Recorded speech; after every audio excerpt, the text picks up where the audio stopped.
এজন্য রমজান দামি মাস, রমজান আলাদা বাপ, রমজান আলাদা, রমজান মুমিনের জন্য আলাদা। আল্লাহ তাআলা নিজ হাতে রমজানকে সাজিয়েছেন।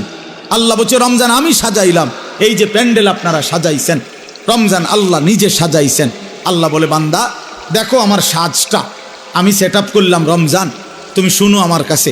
তো আল্লাহ নিজে বলতেছে বান্দা, 1 নম্বরে বিগত 11 মাসের সমস্ত হুকুম আহকাম যথারীতি বহাল থাকবে, যেটা যেমনে আছে, যেটা হালাল এখনো হালাল, যেটা হারাম এখনো হারাম, 5 ওয়াক্ত নামাজ সহ অন্যান্য বিধান এটাও চলমান। অতিরিক্ত আরো কিছু ইবাদত দিলাম। পুরা 1 মাস রোজা, পুরা মাস ইফতার, পুরা মাস সাহরি, পুরা মাস 20 রাকাত তারাবি। তাহলে এই সবগুলো নতুন ইবাদত, মানে রমজান উপলক্ষে নতুন সংযোজন, ঠিক কিনা বলেন? ব্যবসায়ী সিজনে অতিরিক্ত মাল উঠায়।